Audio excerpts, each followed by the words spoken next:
성부와 성자 성령의 이름으로 아멘. 예수님과 어머니 하나 되신 성심을 통해 신성하신 하느님 아버지의 피아세 나라에서 아버지께서 사랑하시는 천상천하에 창조된 온 우주 만물을 끌어안아 그들과 함께 아버지를 한 중심에 모시고 엎드려 감사와 찬미와 영광과 흠숭과 존경과 사랑 그리고 도둑들에게 갈취당하신 아버지만이 다스리셔야 할 모든 권한을 다 되돌려드리며 이 기도를 봉헌드립니다.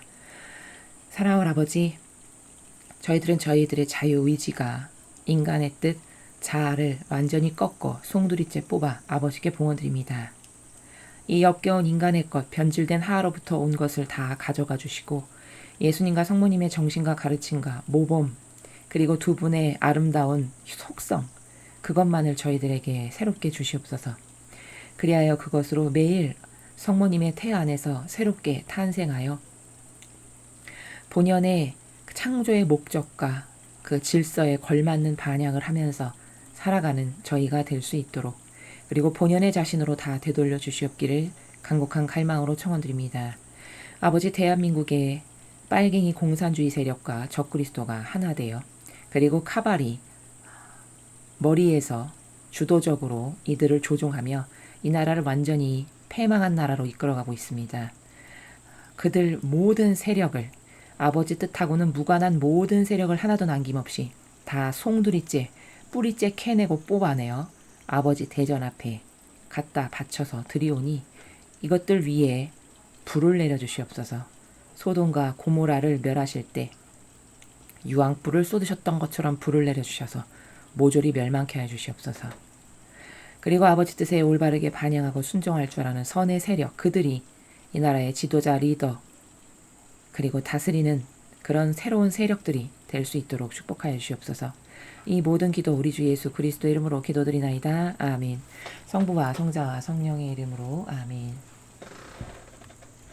안녕하십니까. 하나님의 뜻 성교의 피아소냐입니다. 오늘은 이제 레위기 23장의 내용을 학습할 차례가 되었습니다. 먼저 본문을 읽고 여러분들과 함께 어떤 내용인지 살펴보도록 하겠습니다. 레위기 23장 축절들 1. 안식일 2. 가월절과 무교절 3. 핵곡식을 바치는 축절 4. 추수절 5. 새해맞이 6. 죄를 벗는 날 7. 초막절. 축절들. 주님께서 모세에게 말씀하셨다. 너는 이스라엘 백성에게 이렇게 일러주어라. 너희가 거룩한 모임으로 백성을 소집하여 기념할 주님의 축절들이 있는데 그 축절들은 다음과 같다. 1. 안식일. 너희는 엿새 동안 일을 하다가 7일째 되는 날은 철저하게 쉬는 안식일이므로 그날에는 아무 일도 하지 말고 거룩한 모임을 열어야 한다. 어디서 살든지 너희는 이 날을 주님에게 바치는 안식일로 삼아라. 2. 가월절과 무교절. 너희는 계절을 따라 거룩한 모임을 열고 다음과 같은 주님의 축절들을 지켜라. 정월 14일 해걸음에 주님의 가월절을 지키고 그 달 보름에는 주님께 무교절 축제를 올리며 7일 동안 누룩없는 떡을 먹어야 한다. 첫날에는 모든 생업에서 손을 떼고 거룩한 모임을 열어야 한다. 그리고 7일 동안 주님에게 살라 바치는 제물을 드려야 한다. 7일째 되는 날에도 모든 생업에서 손을 떼고 거룩한 모임을 열어야 한다. 3. 핵곡식을 바치는 축절. 주님께서 모세에게 말씀하셨다. 너는 이스라엘 백성에게 이렇게 일러주어라. 너희는 내가 너희에게 줄 땅으로 들어가서 추수를 하거든 추수한 첫 곡식단을 사제에게 바쳐라. 그러면 사제는 그 곡식단을 주님 앞에 흔들어 바쳐야 한다. 주님이 기뻐 받을 것이다. 사제는 안식일 다음 날에 그것을 흔들어 바쳐야 한다. 곡식단을 흔들어 바치는 날 너희는 그 해에 태어난 흠 없는 어린 양 한 마리를 주님에게 번제물로 바쳐야 한다. 또 거기에 따르는 곡식예물로 고운 밀가루 10분의 2 에바를 기름에 반죽하여 바쳐야 한다. 그것이 불에 타며 향기를 풍겨 주님을 기쁘게 드리는 제물이다.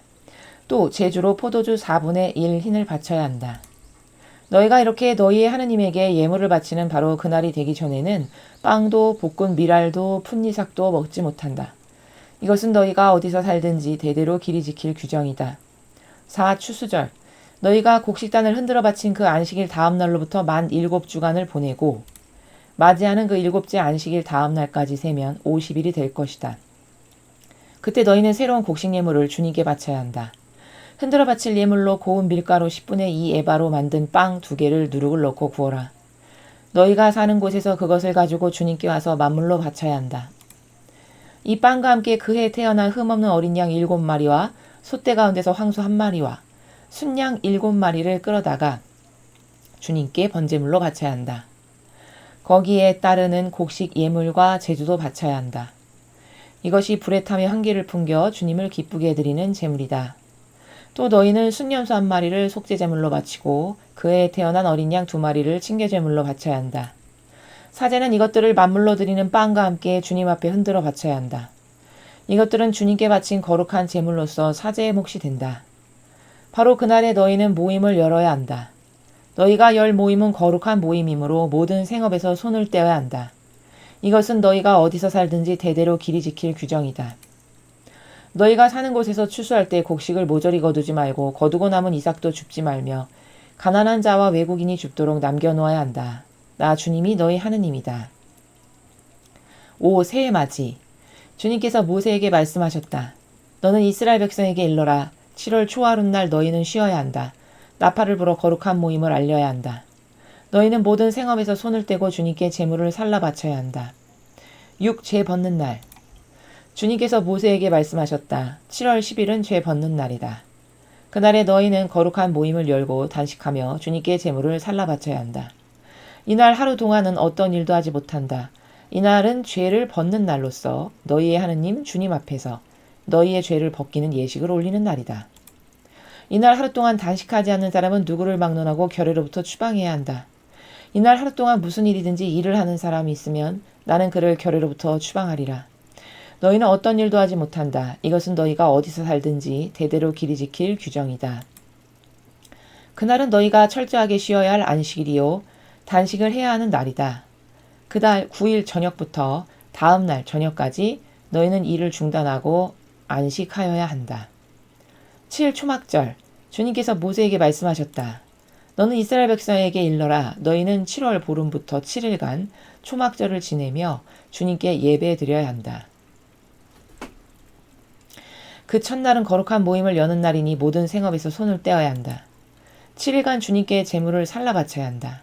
8일째 되는 날에도 또 거룩한 모임을 열고 주님께 제물을 살라 바쳐야 한다. 이날은 축제일이므로 너희는 모든 생업에서 손을 떼어야 한다. 이날은 주님께 올리는 축절, 너희는 이날에 거룩한 모임을 열고 번제물과 곡식예물과 신교제물과 제주를 그날 절차를 따라 주님께 드려야 한다. 그리고도 너희는 주님의 안식일을 지키고 너희의 선물을 바치고 서약을 이루려고 바치거나 마음에 우러나서 바치는 제물을 모두 주님께 드려야 한다. 7월 15일 땅의 소출을 거두어 드릴 때 너희는 7일간 주님께 축제를 올려야 한다. 그 첫날은 철저하게 쉬어야 하고 8일째 되는 날에도 쉬어야 한다. 그 첫날 너희는 훌륭한 과일과 종려나무 가지와 무성한 나뭇가지와 개울 버드나무를 꺾어 들고 7일간 너희 하느님 주님 앞에서 즐거워하여라. 해마다 이날을 주님께 바치는 축제일로 지키도록 하여라. 이것은 너희가 대대로 길이 지킬 규정이다. 이것은 7월에 지킬 축절로서 너희는 7일간 초막에서 살아야 한다. 이스라엘 국민은 누구나 초막에서 살아야 한다. 이렇게 하는 것은 내가 이스라엘 백성을 이집트 땅에서 이끌고 나올 때 초막에서 살게 했던 일을 후손 대대로 상기시켜 주려는 것이다. 나 주님이 너희 하느님이다. 말씀대로 모세는 주님의 축절들을 이스라엘 백성에게 일러주었다. 주님의 말씀입니다. 하느님 감사합니다. 예, 조금 본문 내용이 오늘은 좀 깁니다. 이제 여러 가지 이제 이 백성이 하느님과 함께 살아가기에 합당한 거룩한 백성이 되려면은 이제 이런 것들을 지켜라.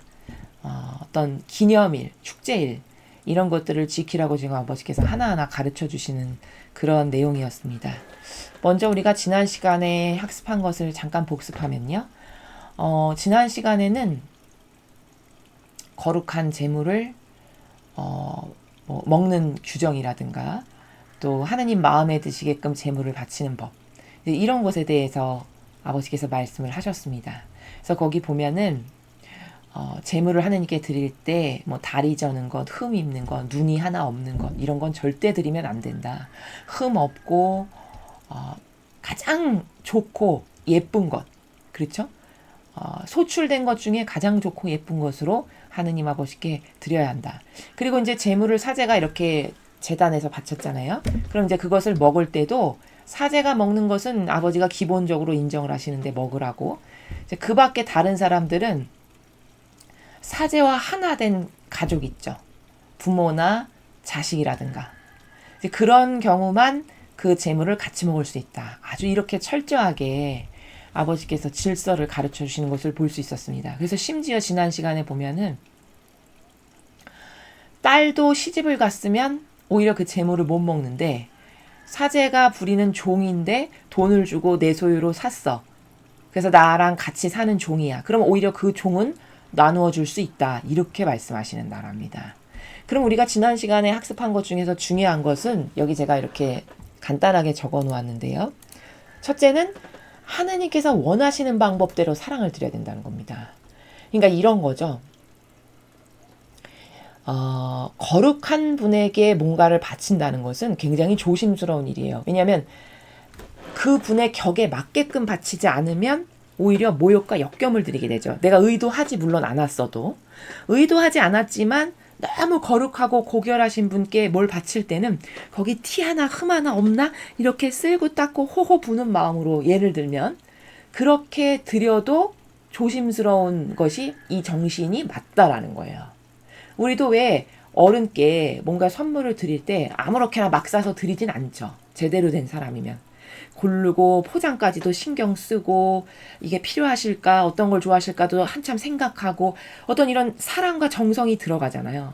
그럼 하다못해 사람에게도 그럴진데 하나님께 뭘 바친다 뭘 드린다 이거는 굉장히 조심스러운 일이고 잘해야 된다는 거죠. 정성과 사랑을 기울여서. 왜냐면 그렇지 않으면 드리지 않으니만 못하게 되는 경우가 굉장히 많거든요. 그러니까 아버지는 이제 그러니까 내가 이런 걸 좋아한다 얘들아. 나에게 바칠 때는 이런 정신과 마음으로 너희들의 사랑을 줘야 한단다. 이런 것을 하나하나 가르치시는 그런 차원의 나라입니다. 그래서 하느님께서 원하시는 방법대로 사랑을 드려야지 인간이 감히 역겨운 자신의 뜻을 따라서 자신의 편의주의대로 뭐를 드린다. 이러면 안 드리는 이만 못하다라는 거죠. 그래서 이 거짓교회가 가장 저주받을 일 중에 하나가 뭐냐면 다 인간 편의주의로 바꾼다는 거예요. 장개틀 없애죠. 성체조 배실 문 다 잠가버리죠. 그렇죠? 뭐 미사는 짧은 게 좋다. 강론은 10분 미만으로 해야 훌륭한 사제다. 이런 거 다 자기네들의 역겨운 마귀, 체계고 논리거든요. 이런 걸 합리화시켜가지고 다 인간 편의주의, 인간 중심으로 되돌려가고 있어서 지금은 바닥을 칠 만큼 저열하고 저급한 수준으로 이렇게 전락을 한 거거든요. 여기서 더 이상 찬미 받으실 게 없는 거죠. 근데 착각하는 거죠. 본인들이 찬미를 드린다고. 여러분 찬미는 사랑은 입장을 바꿔서 한번 생각해 보십시오. 여러분이 많은 자손을 거느리신 한 집안의 주인이고 어른인데 그 자손이 온갖 자기 편한 대로 시간도 다 바꾸고 자기한테 맞추라고 한다면 한 집안의 어른으로서 그게 기분이 좋으실까요? 그렇죠. 기분이 당연히 좋을 리가 없는 게 지극히 당연한 겁니다. 뭐든지 그 집안의 가장 중심이 되는 어른 중심으로 시스템이나 시간이 돌아가야 되는 게 이게 맞는 거지. 그게 올바른 사랑의 나라고 질서인 거지. 가장 아래 나이 어린 이제 막 뭐 초등학생이나 중학생 위주로 그 집안의 전체가 돌아간다면 이건 잘못된 거죠. 마치 인간 중심으로 만든다는 건 그렇게 아무것도 모르고 그리고 저급하고 저열한 자기의 육적 본능밖에 없는 한 인간이 하느님에게 나에게 맞춰. 내가 중심이니까. 이렇게 하는 것과 똑같은 겁니다. 이건 엄청난 모욕이죠. 근데 그 모욕을 거짓 교회가 매일 드리고 있다는 거예요. 주님의 제단 위에서부터.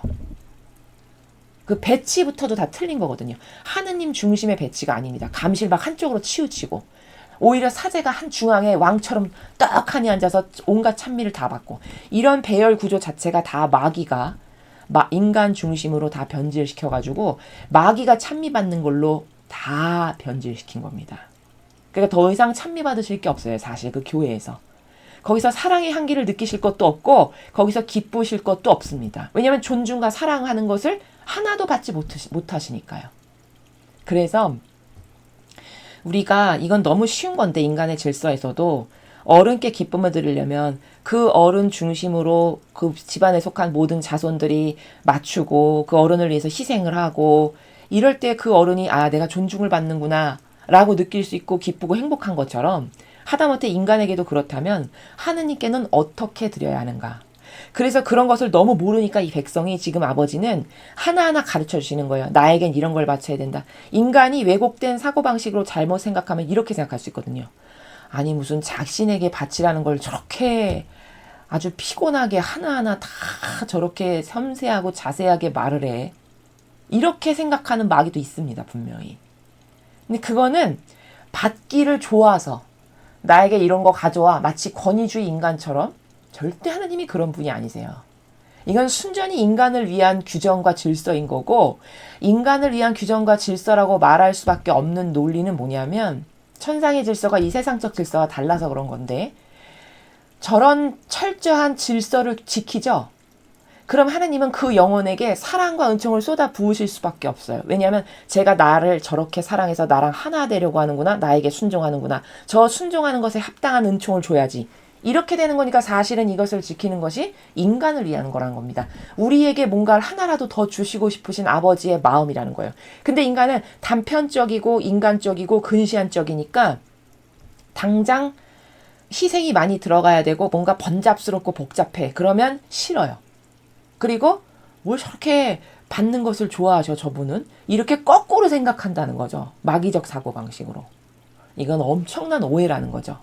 그래서 여기서 이런 많은 섬세하고 디테일하고 다양한 질서를 체계를 지금 잡으시는 거는 이들이 미개하기 이를 데 없는 백성으로서 하느님하고 같이 살아본 적이 지금까지 없어요.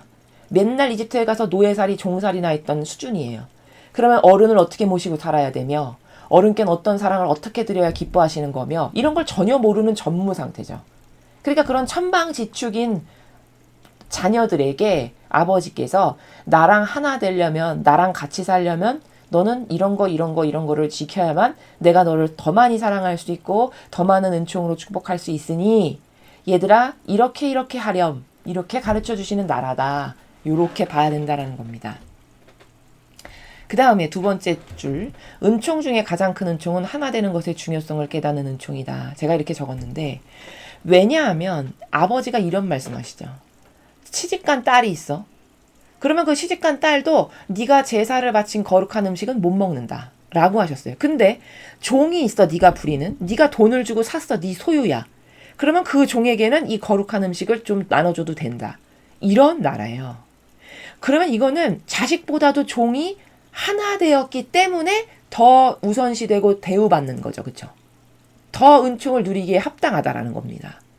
그러면 이것만 봐도 아 하나 되는 게 너무너무 중요하구나. 하느님과 하나 되는 게.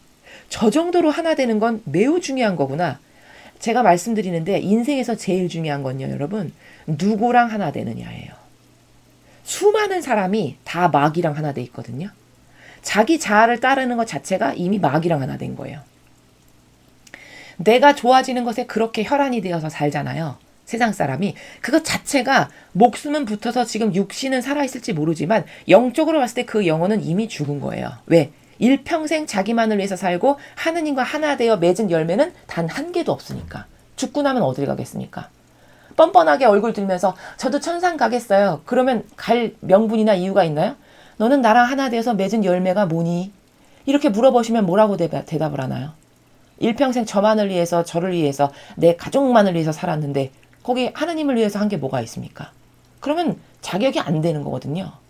근데 나는 열심히 매일 미사 가고 열심히 무슨 봉사활동을 했고 온통 사람은 그것만으로 기준을 삼거든요. 그것은 중요한 게 아닙니다. 하느님은 마음의 그림자를 아시는 분이기 때문에 그 지향과 의지만 보세요. 그리고 그 지향과 의지가 올바르다면 그 지향과 의지가 맺은 열매가 반드시 있게 돼 있어요. 왜냐하면 내가 누구를 사랑하죠? 그러면 그 사람을 위해서 희생하고 싶은 마음이 나오기 때문에 희생의 열매가 있을 수밖에 없는 게 지극히 당연한 거라는 겁니다. 인간 세상사도 보십시오. 부모가 자식을 너무 사랑해요. 그러면 사랑하기 때문에 희생하는 게 아깝지 않고요. 희생하기 때문에 희생의 열매가 그 자식을 위해서 희생한 많은 열매가 있을 수밖에 없는 겁니다. 그게 증거예요. 이게 빼도 박도 못할 입증 증거는 그래서 사실적 행위의 열매가 있다라고 제가 말씀을 드리는 거거든요.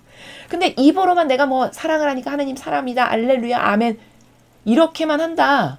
근데 거기 희생을 했기 때문에 하나님을 위해서 내가 희생으로 맺은 열매는 없다. 그는 진실성이 떨어지는 거거든요.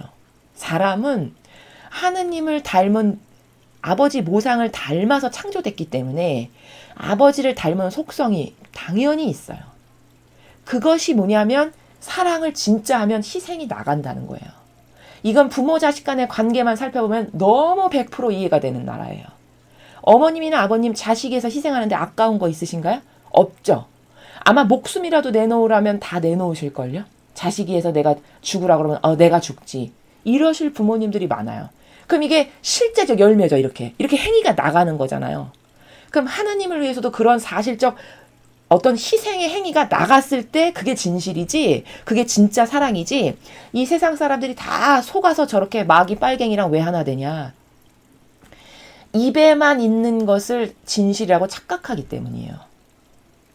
그러니까 정말 진실한 선의 세력, 진실한 사람을 볼 수가 없죠. 진실이라는 건 그 너머의 행위에 있는 거고 진정성에 있는 거고 그래서 도출되고 도달된 어떤 결과와 열매가 있어야 되는 것이니까요. 그래서 이렇게 그런 하느님과 하나 되기 위해서 내가 희생을 했고 그런 하느님을 위해서 내가 내어 바친 게 있고 이런 게 사실적으로 있냐? 그런 게 있다. 그럼 그 사람은 하느님하고 하나 된 사람이 맞아요. 검증은 하느님은 이렇게 하신다라는 겁니다. 그러면 그 하느님과 하나 되는 것보다 더 중요한 것은 세상을 살아가면서 인간에게 없어요. 어떤 것도 하느님과 하나 되는 것보다 더 중요한 것은 없다. 이것을 진짜 깨달았다. 아주 리얼하게. 그럼 그 사람은 엄청난 은총을 받은 사람이에요. 왜냐하면 자신의 인생의 한평생의 모토가 앞으로 그게 될 거기 때문에 그 모토대로 살아갈 거기 때문에 그 사람은 온통 행하는 모든 것이 다 하느님을 위해서만 행할 거기 때문에 무엇을 하건 다 그 영혼 안에서 예수님과 성모님이 함께 하시고 그러니까 하느님께 바쳐지기에 합당한 예물이나 희생이 계속 끊임없이 그 영혼에게서 나오겠죠. 이것보다 더 복받은 영혼이 어디 있겠습니까? 그렇죠. 그러니까 여러분이 도대체 내가 신앙생활을 하는데 도대체 신앙생활이라는 게 뭔가. 우리는 진리를 배우기 이전에 신앙생활이 다 막연했던 사람들이에요. 진짜 진리를 배우지 않으면 신앙생활을 막연하게 할 수밖에 없어요. 그러니까 막연하다라고 제가 이야기하는 건 어떤 거냐면 구체적으로 그냥 오늘도 내가 미사 한 대 드리고 왔고 가서 묵주기도 한 20단 했고 그러면 할도리 다 했고 난 참된 신앙이냐 이렇게 생각한다는 거죠.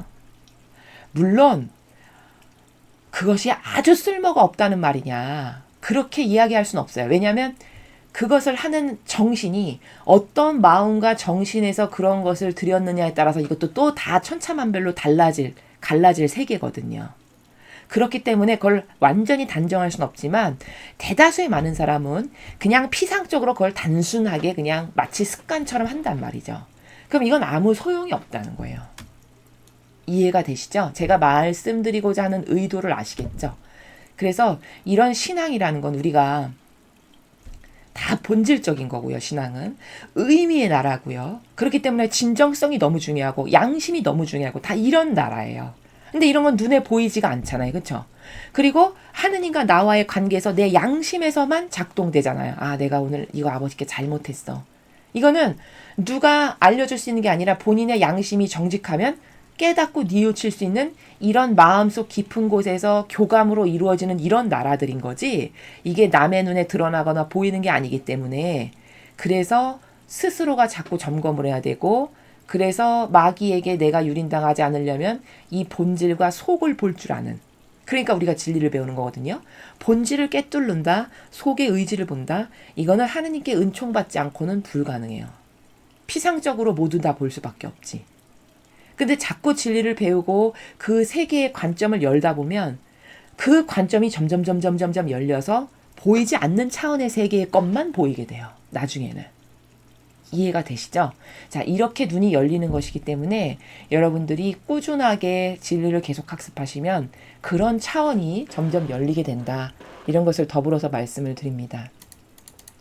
오늘 내용이 좀 많은데 먼저 이 축절들에 대해서 지금 우리가 배워야 될 때 이제 이런 오해가 있어요. 인간적 오해는 여기 챕터에 들어가기 전에 인간적 오해를 먼저 설명을 드리면 뭐 지금 막 7개가 나왔잖아요. 뭐 지켜야 할 것들. 그럼 먼저 인간은 첫 번째로 드는 생각이 뭐냐? 직관적으로 드는 생각이 아우 피곤해. 왜 이렇게 지킬 게 많아? 저렇게 하고 어떻게 살아? 이게 인간적인 사고방식이에요. 그러니까 이런 거죠. 우리도 왜 명절, 설 명절, 추석 명절 이런 거 다가오면은 특히 어머니들은 막 음식을 해야 되고 이러니까 부담이 벌써 확 와요. 아, 저거 언제 다 준비하지? 아, 힘들어 벌써부터. 아우, 피곤해. 이게 인간적인 사고방식이라는 거예요. 근데 본질의 차원에서 봤을 때는 이렇게 지켜야 될 게 많죠? 그러면 기뻐해야 돼요. 거꾸로 말씀드리죠, 제가 지금. 왜 그럼 기뻐해야 되는 거냐? 하느님께서 아버지와 함께 살아가게 우리를 하려고 이렇게 많은 질서를 주시는 거구나. 하느님과 함께 살아가는 백성이 되게끔 인도하시려고 이런 거를 지키라고 주시는 규정이구나. 그러니까 함께 살아가기 위한 거니까 기뻐야죠. 맞습니까? 이게 본질적 사고방식이라는 건 이런 거예요. 마찬가지로 이걸 인간적인 이 세상에 비교하면 명절이 있어. 그러면 당사자인 나는 많은 그날 뭐 전도 붙여야 되고 막 이러니까 힘드니까 싫어. 그건 인간적인 사고방식에서는 그렇게밖에 생각이 안 되지만 차원을 한 차원 뛰어넘어서 본질적으로 생각하면 명절이 있으니까 너무 기뻐. 왜 기쁠까요? 가족들이 화합하는 특별한 날이야. 이러니까 기뻐야 되는 거거든요. 가족들이 모처럼 모여가지고 우리 어머님, 아버님을 중심으로 하나 되는 날이니까 아주 행복하다, 기쁘다. 이게 본질적인 차원의 사고방식이에요. 완전 다르죠. 그 사람은 이렇게까지 생각이 미치냐? 이렇게까지 생각이 미치려면 본인이 평상시의 본질적 사고방식 안에서 살아야만 그런 생각을 할 수 있는 거거든요. 벌써 이 우물안 개구리처럼 좁아 터진 게 다 인간적인 건데 좁아 터진 나만 아는 이기적인 사고방식이니까 힘들어, 귀찮아, 아우 피곤해. 이렇게 되는 거예요. 이게 다 자아에서 올라온 거죠. 사고방식의 근원이. 근데 거시적이고 참되고 거룩한 건 관점과 차원이 다 넓어요.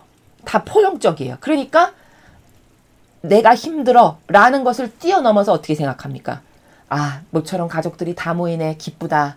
오늘 하나 될 수 있는 특별한 날이네, 행복하다. 여기 자기가 배제된 거죠.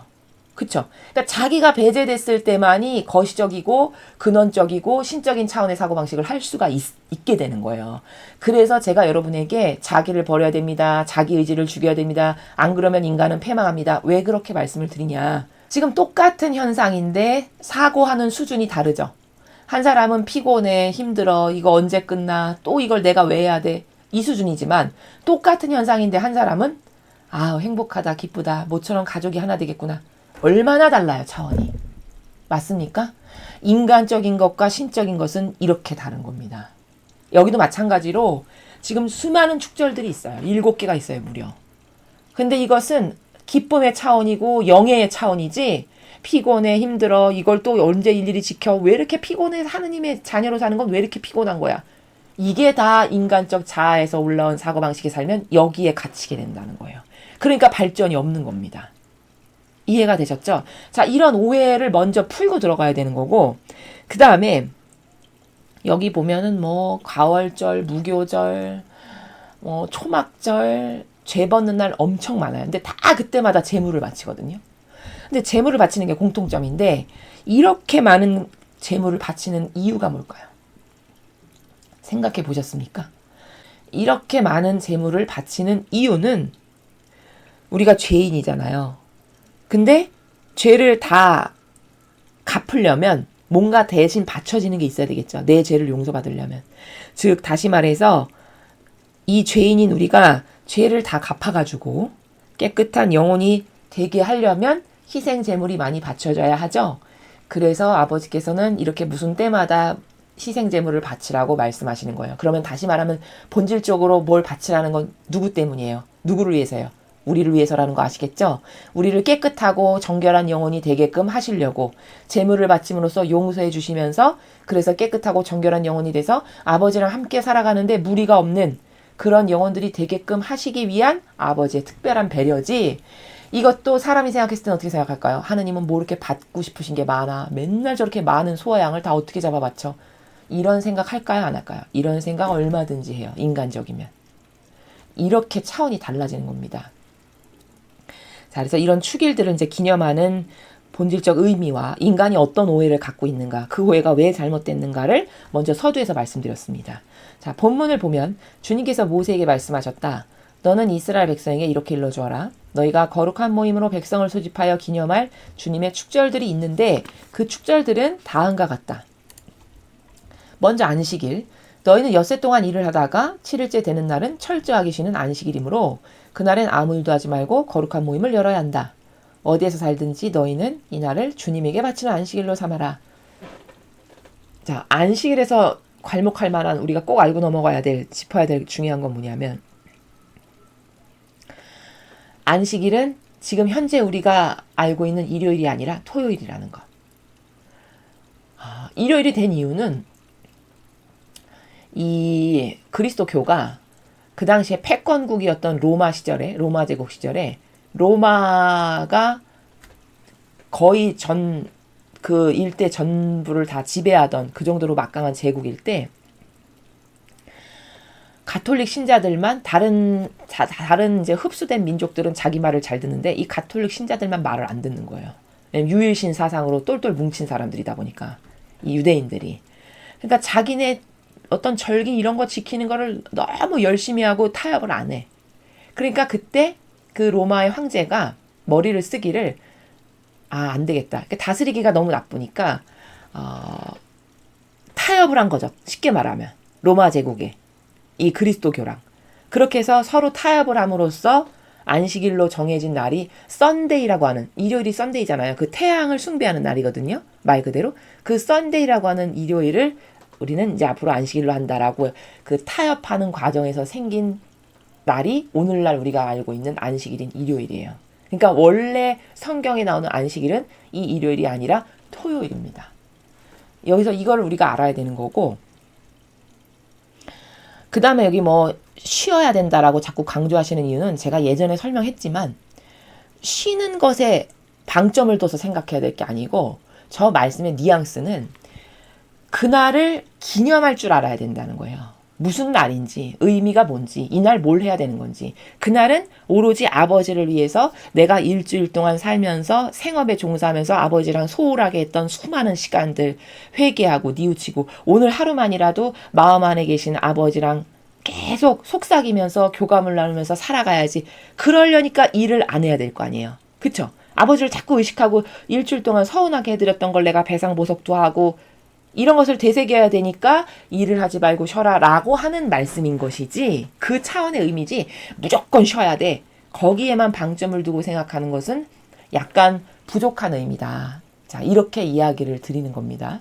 근데 이제 이 시대는 다 노동을 하니까 그 노동하는 것을 잠시 좀 미뤄두고 아버지하고 오늘 하루 동안만이라도 아주 심도 깊게 사랑을 속삭이고 희생을 좀 바쳐드리고 평상시에 네가 사랑이 부족했다면 뭐 부족했는지 회개하고 요렇게 지내라.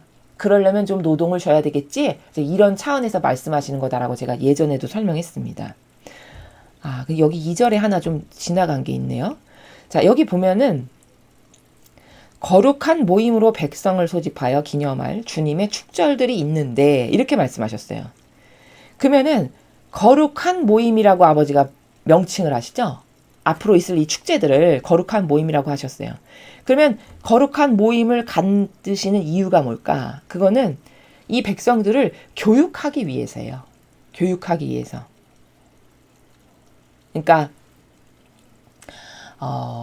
이 날이 무슨 날이고 이 날은 왜 기념을 하는 것이며 하느님과의 우리와의 관계성은 어떤 것이고 이제 그런 것들을 설명하고 되새기고 깨닫고 발견하고 이제 그런 것을 요 거룩한 모임을 소집함으로써 아버지는 하기를 원하시는 거죠. 그래서 이 백성을 자꾸 깨워야 되겠죠. 그래야 잊어버리지 않을 수 있잖아요. 사실 이런 어떤 축일이 많은 거는요. 이런 의미도 있어요. 이런 차원도. 예를 들어서 우리나라로 치면 3.1절이다. 그러면 우리나라가 그렇게 일제 치하에서 억압받고 억눌리면서 살았는데 그것에 분개하여서 용감한 시민들이 일어나가지고 이 3.1 만세 독립운동을 한 날이야. 이것을 기념일로 딱 정해놨다. 그러면 그 정신이 미약하더라도 전승이 되죠. 후대에게. 왜냐면 자식이 물어볼 거 아니에요. 아빠 3.1절은 뭐 하는 날이에요? 태극기 걸면 물어볼 거 아니에요. 그럼 설명을 해주잖아요. 부모가. 이런 날이야. 우리 민족에는 이런 근성이 있고 이런 정신이 있단다. 너도 올바른 거 앞에서 이렇게 용감해야 돼. 예를 들면 이렇게 교육을 할 수 있죠. 그러니까 이런 것을 세우는 거는 여러 가지 차원에서 중요한 거예요. 왜냐면 그 후손들이 여러분 일대만 지나가도 희미해집니다. 지금 우리나라가 왜 이렇게 좌파 빨갱이에게 점령당했냐. 지금 60, 70대, 80대 어르신들 있죠. 그분은 막 6.25 때 겪고 이 빨갱이 공산주의 치하가 얼마나 지긋지긋한지를 몸으로 겪으신 분들이거든요. 살면서. 그러니까 반공 정신이 투철할 수밖에 없어요. 그것으로 짓밟히고 고통받아 봤기 때문에. 그쵸? 근데 그분들이 이제 만약에 다 돌아가시고 안 계시잖아요? 그러면 이 나라는 큰일 난 거예요. 더 이상 그게 얼마나 나쁜 건지, 그게 얼마나 민족을 고통스럽게 하는 건지, 얼마나 악랄한 존재들인지를 더 이상 교육할 대상이 사라지는 거잖아요. 그러면 그 민족이 자기 나라의 이념의 정체성이라든가 우리가 얼마나 어렵게 민주주의를 세웠으며 그리고 그것을 세우기에 수많은 조상들이 많은 핍박과 박해 속에 얼마나 많이 죽어갔으며 이런 걸 누가 교육할 겁니까? 그렇죠? 그러면 점점 희박한 거거든요. 그러면 그걸 잊어버리고 그냥 방탕하게 막 살게 되는 거예요. 이러면 이제 망조가 들린 거예요. 그때부터. 지금 이 나라가 그런 기로에 놓인 거 아니겠습니까? 맞죠? 이것도 마찬가지죠. 아버지가 이 백성을 이집트에서 어떻게 기가 막히게 드라마틱하게 꺼내 오셨는지를 이 후손들에게 계속 전달되지 않게 한다. 그럼 하느님은 그냥 피상과 막연한 존재로 남게 되겠죠. 뭐 그렇게 하느님이 있으시다는데 나는 뭐 체험한 게 없으니까 잘 모르겠고. 이렇게 될까요? 안 될까요? 얼마든지 그렇게 돼요. 일대만 건너도 그렇게 됩니다. 이 나라를 보십시오. 그러면 그거를 방지해야 되잖아요. 그렇게 계승과 전승이 똑바로 안 됨으로써 하느님을 잃어버리고 살 게 뻔하잖아요. 우리나라만 봐도 알잖아요. 그렇죠? 그럼 그렇게 안 되게 해야 되니까 이 기념일들을 다 정해가지고 이 기념일이 무슨 의미고 이때 뭘 했으며 하느님은 이때 우리를 어떻게 구해주셨고 이걸 해놔야 그나마 후손에게 설명을 하면서 그 정신이 이어지게 하죠. 그가 중요합니까? 안 중요합니까? 중요하죠. 이런 의미도 있다라는 거예요. 그래서 이렇게 거룩한 모임을 자꾸 소집하는 건 제가 지금 말씀드린 일련의 이런 정신 교육을 할 필요가 있나요? 없나요? 있죠. 그것을 위해서라는 거고 그리고 아버지는 지금 아까 서두에 말씀드린 건 이런 다양한 축제와 축일을 설정함으로써 이거를 이 백성들이 잘 지켜. 그러면 자꾸 잘 지키면은 하느님하고 점점 하나 되기가 쉽죠. 왜냐면 아버지가 말씀하신 바를 순종으로 잘 따르니까 하느님하고 점점 하나 되기가 쉬워지는 거예요. 그러니까 아버지는 이런 일련의 축제들을 통해서 누가 나랑 함께 천상에서 살아가기에 합당한 자녀인가를 유심히 보고 뽑으시기 위해서라는 것도 있습니다. 맞습니까? 이렇게 다중적인 의미가 있는 거예요. 자, 이런 거를 알고 이제 안식일을 했고요. 과월절과 무교절. 너희는 계절을 따라 거룩한 모임을 열고 다음과 같은 주님의 축절들을 지켜라. 자, 여기 거룩한 모임 열라고 당장 나오잖아요. 그렇죠? 정월 14일 해걸음에 주님의 과월절을 지키고. 자, 그럼 먼저 과월절이 뭔지 알아야겠죠. 과월절. 앞에서 우리가 배웠는데 과월절은 그 이스라엘 백성이 이집트 땅에서 탈출하기 전날 주님의 천사들이 와서 맛배란 맛배는 다 쓸어 죽이고 이스라엘 백성은 피만 발라놔라. 그럼 내가 거기는 다 건너간다. 이렇게 해서 그 집만 건너가고 온갖 이집트의 맛배를 다 죽이셨어요. 그렇죠? 그게 출발하기 전날이에요. 자, 그렇게 하면서 너희는 집안에서 누룩 없는 빵하고 쓴나물을 곁들여서 허리에 띠를 두르고 마치 지금 당장 출발할 사람처럼 허겁지겁 서둘러서 먹어라. 이렇게 말씀하셨죠. 바로 그것을 기념하는 게 과월절이에요. 그러니까 이집트 땅에서 탈출하기 전날 기념했던 그 축제일, 그거를 과월절이라고 하는 거고, 이 과월절은 탈출해서 새 땅으로 들어가는 거잖아요.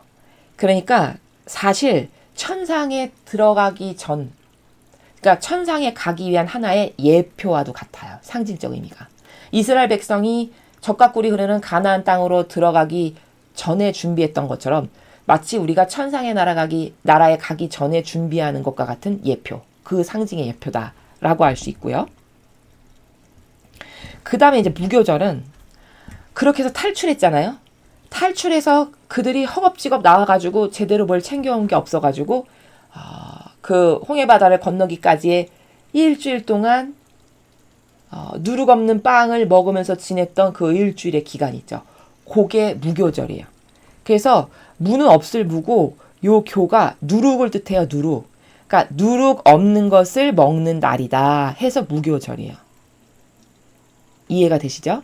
자, 이렇게 해서 무교절이라는 거는, 그리고 가을절이라는 거는 그렇게 이스라엘이 아버지가 인도하신 땅으로 가기 전에 아버지가 요렇게 해라 해서 지켰던 그 날들, 그 기념일들, 자, 그것을 가을절과 무교절이라고 하는 거고, 자, 이것은 이제 후시대에 예수님이 오셨을 때, 이건 이제 구약이고, 신약에 와서는 이게 어떻게 발전되는 거냐면, 예수님에 의해서 어떻게 발전이 됐냐면, 저 정신이 이제 인간의 뜻이 아닌 하느님의 뜻과 하나 되어라 라고 하는 정신으로 계승 발전된 거예요. 이거는 이걸 지킴으로써 아버지와 하나 되는, 아버지가 이렇게 누룩 없는 빵을 먹고 이렇게 하고 허리에 띠를 두르고 당장 출발할 것 같이 그렇게 해서 먹어라 라고 하시는 말씀을 순종으로 지킨 거잖아요. 하느님과 하나 됐다라고 하는 어떤 상징이고 예표죠. 그것이 예수님이 오셔서는 어떻게 발전된 거예요? 이제 예수님이 아버지의 뜻을 행하는 것을 가르쳐 주시고, 즉 인간의 뜻이 아닌 하느님의 뜻, 즉 예수님과 하나 되는 것으로 또 발전된 차원이다. 이렇게 이해를 하면 된다라는 것이죠. 자, 그래서 가을절을 지키고 그 달 보름에는 주님께 무교절 축제를 올리며 7일 동안 누룩 없는 떡을 먹어야 한다. 자, 여기 나오죠. 7일 동안 누룩 없는 떡을 먹는 게 무교절이라고. 첫날에는 모든 생업에서 손을 떼고 거룩한 모임을 열어야 한다. 그리고 7일 동안 주님에게 살라 바치는 제물을 드려야 한다. 7일째 되는 날에도 모든 생업에서 손을 떼고 거룩한 모임을 열어야 한다. 그러니까 무교절은 스타트할 때 거룩한 모임을 열고, 그 다음에 7일 동안 누룩 없는 빵을 계속 먹으면서 이 고통 가운데 아버지께서 우리를 어떻게 이끄시나를 잘 기념하고 기리고, 그 다음에 마지막 마무리할 때 또 거룩한 모임을 열고, 요렇게 하는 게 무교절이라고 지금 가르쳐 주시는 거죠. 여기 근데 누룩 없는 빵을 먹으라는 거는, 누룩 없는 떡을 먹으라는 거는 이유가 뭐냐면, 누룩은 제가 조금만 넣어도 부풀리는 거니까 어떤 인간의 뜻과 같이 이런 어떤 부정적인 의미로 설명을 드렸잖아요. 즉 다시 말해서 누룩은 변질시키는 거예요. 부풀리는 거니까요. 그렇죠? 그러니까 누룩을 제거하고 먹으라는 건 변질되지 않게끔 하는 거죠. 이 백성의 정신이, 마음이. 다시 말해서 앞으로 살아갈 원칙에 있어서 세상으로부터 어떤 영향력 받지 않고 보호되어야 하니까 이런 누룩은 변질시키는 거니까 그런 변질시키는 요소를 제거하고 먹음으로써 너희는 세상과 인간적인 것으로부터 보호되게끔 하기 위한 아버지의 방법이시죠. 그래서 누룩을 없는 걸로 먹으라고 하는 거예요. 즉 다른 것과 섞이지 않게끔 하기 위해서 이 백성이 어떤 인간적인 거, 악한 기운, 영향력 이런 것으로부터 보호시키려고 누룩을 제거하고 먹어라. 이렇게 말씀하신 차원의 나라입니다. 자, 그 다음에 핵곡식을 바치는 축절. 주님께서 모세에게 말씀하셨다. 너는 이스라엘 백성에게 이렇게 일러주어라. 너희는 내가 너희에게 줄 땅으로 들어가서 추수를 하거든 추수한 첫 곡식단을 사제에게 바쳐라. 자, 이제 그 땅에 갔어요. 너희에게 줄 땅으로 들어가서 말씀하셨으니까. 자, 도착했어요. 그러면 거기 가면은 첫 번째로 추수한 게 있겠죠. 그쵸? 첫 번째로 추수한 첫 곡식단은 누구에게 바쳐라? 사제에게 바쳐라. 그러면 사제는 그걸 가져다가 하느님께 제사를 드리겠죠.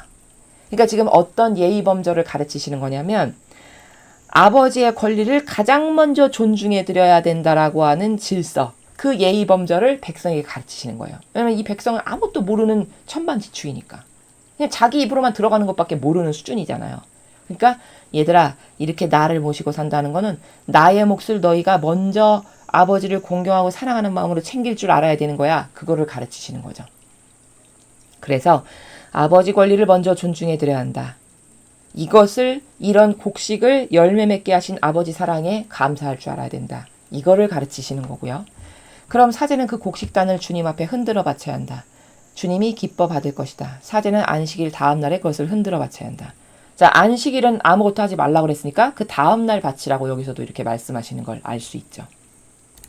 곡식단을 흔들어 바치는 날 너희는 그 해에 태어난 흠없는 어린 양 한 마리를 주님에게 번제물로 바쳐야 한다.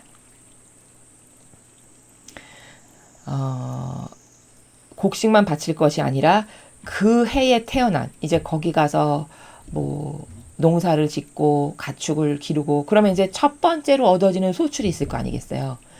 그러면 그 해에 태어난 소출 중에 가장 완벽하고 예쁜 거, 흠 없는 거, 그거 한 마리는 번제물로 하느님께 바쳐라. 이렇게 말씀하시는 거고요. 또 거기에 따르는 곡식 예물로 고운 밀가루 10분의 2 에바를 기름에 반죽하여 바쳐라.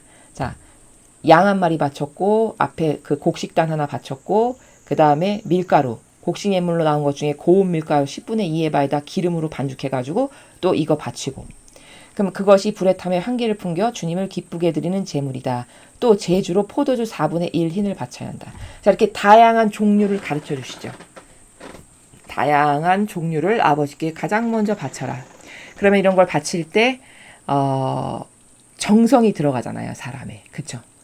사랑을 드리기 위해서 정성을 쏟고 막 이렇게 반죽을 해야 되고, 양을 이렇게 잘 바치려면 다 아버지가 받으시기에 합당한 걸로 준비하는 과정들이 다 들어가죠. 그럼 그런 희생이 들어가고 정성이 들어가죠. 그러니까 기쁘시게 받으신다는 거예요. 여기 기쁘시게 받으시는 거다, 기쁘게 해드리는 제물이다가 그런 나라의 차원입니다. 너희가 이렇게 너희의 하느님에게 예물을 바치는 바로 그날이 되기 전에는 빵도 볶음 미랄도 풋니삭도 얻지 못한다. 이것은 너희가 어디서 살든지 대대로 길이 지킬 규정이다. 자, 먼저 먹으면 안 된다. 하느님께 가장 먼저 바쳐드리고 그 다음에 먹어야지. 이런 것마저도 몰라서 가르치시는 겁니다. 아니, 일반 가정도 그 식탁 예절 똑바로 가르치시는 그 댁은 어른이 다 와가지고 수저 드시기 전에는 절대 자식들이 먼저 밥 먹지 않아요. 그쵸? 옛날에 할머니, 할아버지랑 같이 이렇게 식사할 때 보면은 엄마가 다 할머니, 할아버지가 수저 드시고 어머니, 아버지가 다 수저 드시고 이제 밥 드시면 그때 자손들은 밥 먹어야 된다. 이렇게 배우거든요.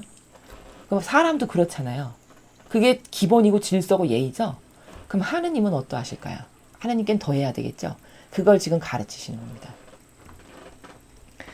추수절, 너희가 곡식단을 흔들어 바친 그 안식일 다음 날로부터 만 7주간을 보내고, 그럼 7주간이니까 하루 1주는 7일이니까 77이 49네요. 그쵸?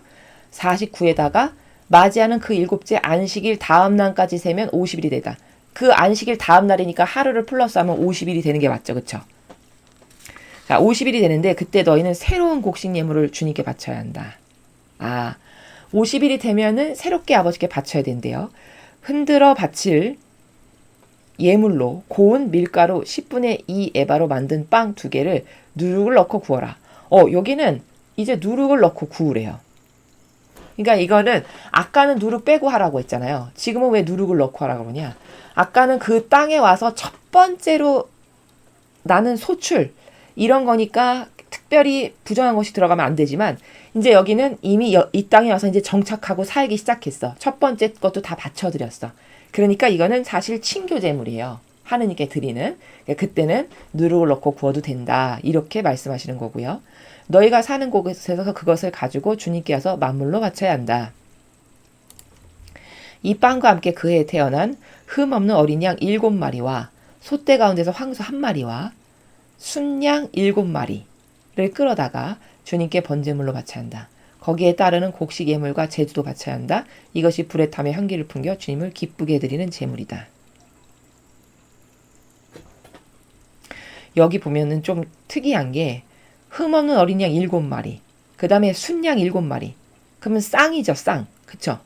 자, 이렇게 한 쌍을 바치는 이유는 절대성과 유일성을 합쳐서 한 쌍으로 아주 온전한 것으로 아버지께 드리자라고 하는 영적 의미가 있어요. 절대성과 유일성 만나면 그 두 개가 만나서 한 쌍이 되죠. 게다가 7이라는 수는 제가 누누이 말씀드리지만 온전한 수예요. 완벽한 수, 퍼펙트한 수예요. 영적으로. 더 이상 부족함이라고는 없는 수거든요. 그러니까 부족함 없이 완벽하고 온전한 것을 하느님께 드린다. 이 영적 상징의 의미 때문에 이 숫자까지 다 이렇게 맞춰서 하는 겁니다. 하늘나라는요, 이렇게 퍼펙트한 나라예요. 그러니까 여기 대강이나 대충이 있겠습니까? 저렇게 숫자까지 맞춰서 하라고 말씀하시는데, 그쵸? 그 다음 이제 황소는 양보다는 몸집이 크니까 그냥 한 마리 정도만 바쳐도 되는 걸로 아버지께서 이렇게 감안을 하시는 거죠. 그리고 이제 향기를 풍긴다는 건 아버지가 받으시는 건 인간의 차원하고 다르다. 예전에 제가 말씀드렸죠. 인간은 입으로 들어가서 씹어서 저작 활동을 통해서 소화가 돼야지만 에너지가 나오는 차원이지만 아버지가 살아가시는 나라는 향기를 받으시는 차원이에요. 향기. 그러니까 다 여기 태우죠 보면. 번제물, 뭐 친교제물, 무슨 제물 할 때 다 살라 바친다 태우잖아요. 그 살라 바치는 태우는 향기를 받으시는 거기 때문에 아버지의 차원은 그래서 여기 향기를 풍겨 주님을 기쁘게 해드린다가 바로 그런 나라다라는 거고요. 또 너희는 순년소 한 마리를 속죄 제물로 바치고 그에 태어난 어린 양 2마리를 친교 제물로 바쳐야 한다. 사제는 이것들을 만물로 드리는 빵과 함께 주님 앞에 흔들어 바쳐야 한다. 이것들은 주님께 바친 거룩한 제물로서 사제의 몫이 된다. 자, 항상 거룩한 제물을 바치고 나면 늘 첫 번째는 사제 거예요. 하느님은 사제를 항상 이렇게 챙기세요. 왜냐하면 나를 위한 희생제사를 하는 나랑 하나 된 영혼이다 라고 여기시기 때문에 챙기시는 거예요. 바로 그날에 너희는 모임을 열어야 한다. 너희가 열 모임은 거룩한 모임이므로 모든 생업에서 손을 떼야 한다. 이것은 너희가 어디서 살든지 대대로 길이 지킬 규정이다. 너희가 사는 곳에서 추수할 때 곡식을 모조리 거두지 말고 거두고 남은 이삭도 줍지 말며 가난한 자와 외국인이 줍도록 남겨놓아야 한다. 나 주님이 너희 하느님이다. 22절은 아버지의 특별한 그 사랑의 배려를 알 수 있죠. 그렇죠? 왜냐하면 가난해서 못 사는 사람도 있을 수밖에 없잖아요. 어쨌든 그렇죠. 또 외국인 여기 와서 적응을 잘 못해. 자기 나라가 아니니까. 그러면 외국인이나 가난한 자는 좀 형편이 어려울 수 있죠. 그런 사람이 굶어 죽게까지 해서는 안 되잖아요. 그러니까 너그럽고 넉넉한 마음으로 네가 추수할 때 바닥에 좀 떨어지지 않니? 그건 그냥 그렇게 가난한 사람이 가져가도록 너그럽게 배려해서 남겨둬라. 이런 말씀이죠. 5번 새해 맞이. 자, 이제 새해는 어떤 마음으로 맞이해야 되나를 가르쳐 주시는데 원래 새해라는 거는 어떤 마음가짐이어야 되냐면 우리들에게 아버지가 새로운 시작의 은총을 주시기 위한 거예요. 여기 이제 새해 맞이는 어떻게 하라라고 말씀하시는 건 새롭게 시작하는 은총이 우리에게 합당해지도록 하시기 위해서 이런 말씀을 하시는 거고 이제 새해도 여러분이 매년 맞으시는데 어떤 정신으로 새해를 맞으시는 게 좋으냐면 과거는 다 맡겨드리는 거예요. 내가 과거에 잘못한 거, 부족했던 거, 이런 거. 물론 회개하고 반성하고 뉘우치는 과정은 필요하죠. 그러나 일단 그런 걸 했어. 그러면 다 맡겨드려요. 맡겨드리고 부족한 것을 개선할 수 있는 은총을 이 새해에는 주십시오. 이런 마음으로 새해를 맞이하는 것이 이게 올바른 정신이고 마음가짐이다. 라는 것을 여기서 아시면 됩니다. 주님께서 모세에게 말씀하셨다. 너는 이스라엘 백성에게 일러라. 7월 초하룻날 너희는 쉬어야 한다. 나팔을 불어 거룩한 모임을 알려야 한다. 너희는 모든 생업에서 손을 떼고 주님께 제물을 살라 바쳐야 한다. 자, 새해인데 왜 7월 초하룻날 쉬나요? 궁금하지 않으신가요? 우리가 생각했을 때 새해면 1월 1일이어야 되잖아요. 그러니까 왜 그러냐면 이 유대인들은 유대력이 있어요. 자신들이 따르는 달력 체계가 따로 있어요. 유대력이라고. 그 유대력에서 봤을 때 7월 초하룻날이 새해인 거죠. 이해되시죠? 그래서 7월 초하룻날 쉬면서 그 새해를 이런 마음가짐으로 나와 함께 지내면서 재물을 살라 바치거라 이렇게 말씀하시는 그런 겁니다. 그리고 이제 하느님께 드릴 때는 생업에서 다 손을 떼고 쉬면서 바치라고 하는 거는 온전한 마음으로 전부로 하느님께 드려야 되는 정신이 맞으니까 생업에서도 손을 떼고 그날은 나에게 제물을 바치면서 온전히 나하고 함께 지내는 날로 만들어라. 이 의미 때문에 생업에서도 손을 떼고 제물을 살라 바치고 이렇게 말씀하시는 거다라는 겁니다. 6번 죄 벗는 날. 주님께서 모세에게 말씀하셨다. 7월 10일은 죄 벗는 날이다. 그날에 너희는 거룩한 모임을 열고 단식하며 주님께 제물을 살라 바쳐야 한다. 이날 하루 동안 어떤 일도 하지 못한다. 이날은 죄를 벗는 날로서 너희 하느님 주님 앞에서 너희의 죄를 벗기는 예식을 올리는 날이다. 자, 죄를 벗는 날. 여태까지 내가 살면서 인간적인 거, 하느님하고 같이 지내지 못한 거, 내 욕구나 맨날 자아만 따르고 산 거, 이게 얼마나 많겠어요. 그렇죠? 그걸 단체로 이 백성 전체를 대상으로 하루 그 죄를 벗겨주고 용서해 주시는 날을 설정하신 거예요. 왜냐면 그래야 하느님과 함께 살아가기에 거룩한 백성이 되려면 이런 날이 꼭 있어야 되겠죠. 그렇죠? 자, 그래서 이런 날을 정하신 거고, 그 다음에 이런 날마다 뭐 어떤 일도 하지 말고 뭐 생업에서 손을 떼고 이런 거는 공통적으로 이유가 뭐냐면 여기에 올인하라는 거예요. 이 정신과 기념에. 이 의미와 가치에. 근데 만약에 내가 뭐 생업에 종사하면서 무슨 일을 하면서 저런 기념일을 하면 기념일이 부차적인 게 되죠. 왜 우리도 그렇지 않습니까? 어떤 생업에 종사하면서 뭘 한다는 거는 그게 약간 100%의 열정과 에너지로 할 수는 없고 좀 반반으로 하거나 희석되거나 떨어질 수밖에 없잖아요. 그러면 이제 온전하게 기념을 하지 못하게 되므로 아버지가 이 백성에게 이 정신이나 이 기념하는 의미를 가르쳐 주시기에는 합당치가 않게 되니까 생업을 하지 말고 뭐 어떤 일도 종사하지 말고 이렇게 말씀하시는 거는 다 온전한 것을 하느님은 좋아하시거든요. 온전한 거, 퍼펙트한 거, 완벽한 거 이런 걸 좋아하신단 말이에요. 그러니까 그런 반향을 하게끔 생업을 하지 못하도록 어떤 일에 종사하지 못하도록 하시는 것이다. 이 의미를 우리가 알 필요가 있고요. 이날은 죄를 벗는 날로서 너희 하느님 주님 앞에서 너희의 죄를 벗기는 예식을 올리는 날이다. 이날 하루 동안 단식하지 않는 사람은 누구를 막론하고 결례로부터 추방해야 된다.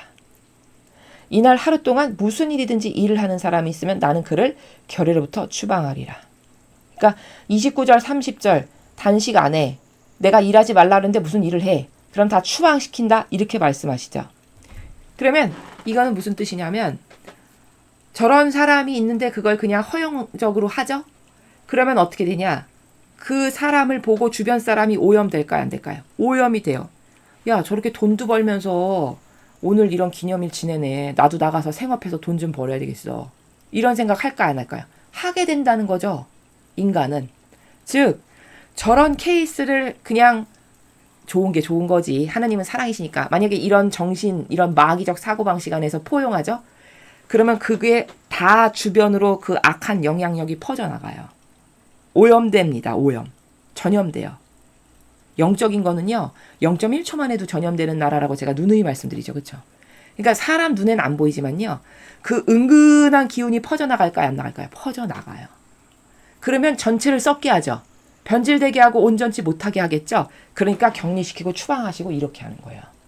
그래서 제가 자꾸 반복적으로 말씀드리지만 하느님은 어떤 설정값이 딱 있죠. 벗어나죠. 그럼 다 추방시키고 격리하고 죽여버리고 이렇게 하시는 게 왜냐. 그리고 이게 왜 맞냐. 그래야 마귀로부터 백성을 보호하죠. 남은 백성을. 더 이상 오염되지 않게끔 해야 되겠죠.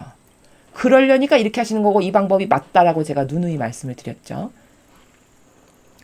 너희는 어떤 일도 하지 못한다. 이것은 너희가 어디서 살든지 대대로 길이 지킬 규정이다. 계속 강조하시죠. 하지 말라고. 왜냐면 온전하고 완벽하게 집중하지 못할 거니까 하지 말라고 하시는 거예요. 그날은 너희가 철저하게 쉬어야 할 안식일이요. 단식을 해야 하는 날이다. 그달 9일 저녁부터 다음날 저녁까지 너희는 일을 중단하고 안식하여야 한다. 그 다음 7 초막절 주님께서 모세에게 말씀하셨다. 너는 이스라엘 백성에게 일러라. 너희는 7월 보름부터 7일간 초막절을 지내며 주님께 예배드려야 한다. 이 백성들이 가나안 땅에 들어가기 전에 이제 광야에서 살았는데 그럼 거기다가 초막을 짓고 살 수밖에 없죠. 왜냐하면 자꾸 이동을 해야 되니까 그냥 거기서 간단하게 초막 짓고 좀 살다가 또 이동해서 가고 이럴 처지와 형편이 밖에 안 됐으니까 그 초막을 지으면서 살면서 하느님과 함께 했던 그 여정을 잊어버리지 않고 기억하게 하시려고 초막절을 기념하시는 거예요. 봐라, 너가 이렇게 광야에서 어렵고 힘들었지? 근데 내 보호로 너희들이 광야에서 먹을 것도 떨어지지 않고 이렇게 잘 살았지? 그러면 너희들을 살려내고 너희들을 이토록 사랑하는 게 누구니? 나지? 이런 걸 잊지 말아라. 예를 들면 이제 이런 거죠. 그런 걸 기념하려고 초막절을 지내는 거죠. 즉 광야에서 살았던 것을 재현하기 위해서 초막절을 지내는 거고요. 그 첫날은 거룩한 모임을 여는 날이니 모든 생업에서 손을 떼어야 한다. 여기도 또 생업에서 손 떼라고 하시죠.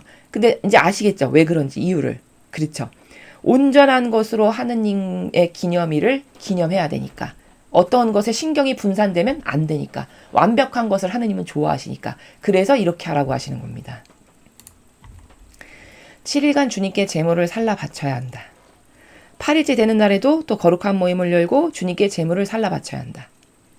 이날은 축제일이므로 너희는 모든 생업에서 손을 떼야 한다.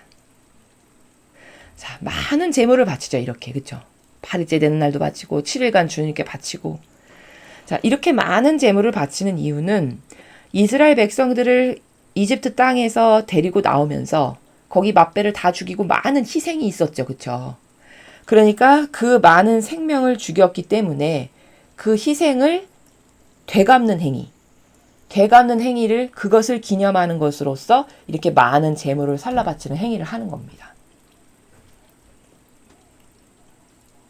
이날은 주님께 올리는 축절, 너희는 이날에 거룩한 모임을 열고 번제물과 곡식예물과 친교제물과 제주를 그날 절차를 따라 주님께 드려야 한다. 자, 이렇게 많이 바치죠. 그리고도 너희는 주님의 안식일을 지키고 너희 선물을 바치고 서약을 이루려고 바치거나 마음에 우러나서 바치는 제물을 모두 주님께 드려야 한다. 규정대로 바치는 건 앞에까지고, 그러나 개개인이 마음에서 막 우러나서 들끓어서 하느님께 내가 하느님이 우리를 이렇게 여기까지 이끌어 주셨는데 내가 하느님께 사랑을 너무 드리고 싶어, 이런 사람이 있을 수 있잖아요. 그렇죠? 그래서 마음에서 우러나는 이라고 여기 표현하시죠. 마음에서 우러나서 바치는 제물. 자, 공식적인 건 다 그렇게 바치는 거고, 그렇지만 그 개개인들의 반향이 난 하느님께 더 많은 걸 사랑으로 드리고 싶어, 이런 사람은 얼마든지 와서 바쳐라, 이런 말이에요. 근데 이런 것을 허락하시는 거는 하느님께서는요, 공정하시기 때문에 뭐를 받으시죠. 예를 들어서 저렇게 어떤 희생제물을 번외로 사람이 바치잖아요. 그러면 주실 수밖에 없어요. 왜냐면 공짜가 없는 세상이기 때문에, 이 나라가, 천상의 나라가 거저 이런 게 없는 나라기 때문에 아버지는 사랑을 받으시죠. 그러면 주실 수밖에 없어요. 그러니까 무슨 재물을 저렇게 자원해서 바치죠. 그러면 하느님은 그것에 상응하는 사랑과 은총을 반드시 주세요. 이해가 되십니까?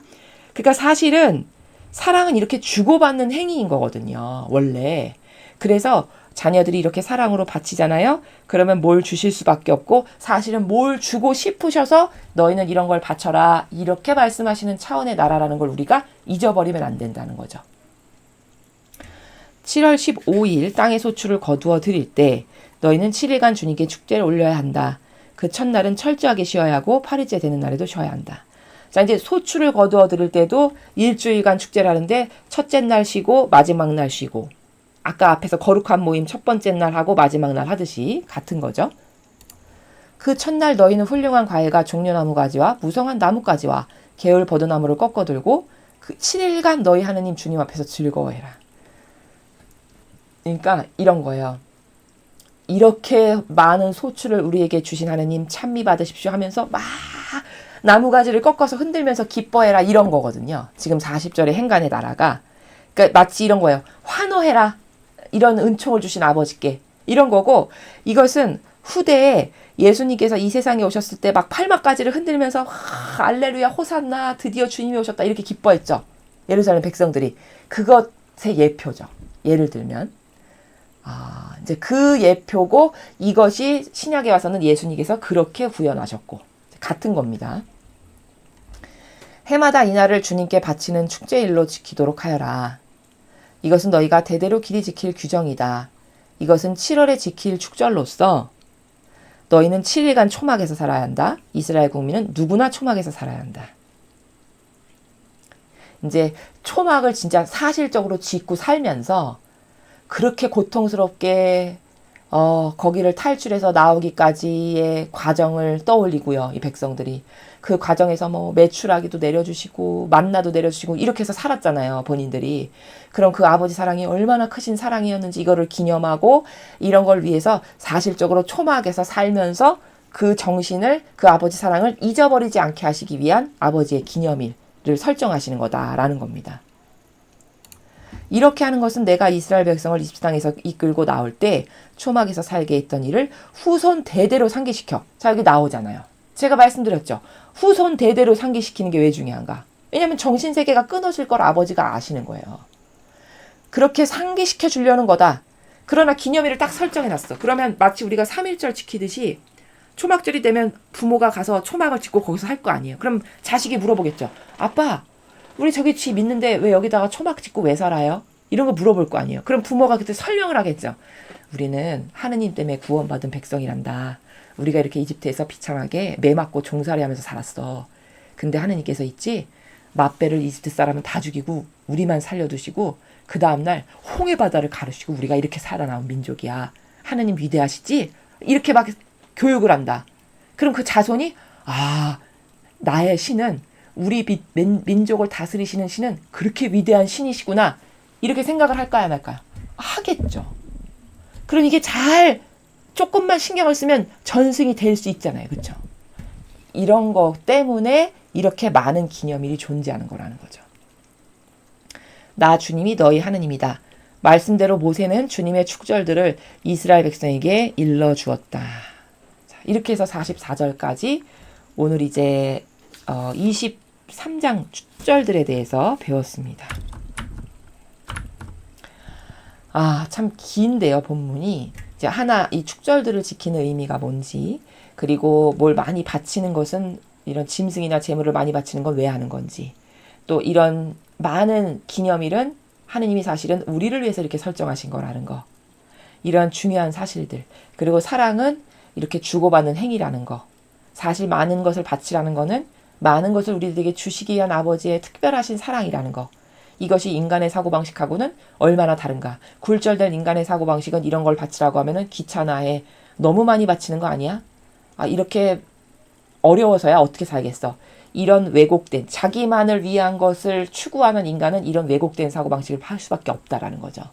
그러나 거시적이고 신적인 사고방식을 한다는 건 하느님이 저런 것을 다 우리를 위해서 설정하셨는데 도대체 우리를 위해서 설정하셨다는 진실은 뭔가를 생각할 수 있고 객관화할 수 있다. 그럼 이게 신적인 사고방식을 할 수 있는 사람이라는 겁니다.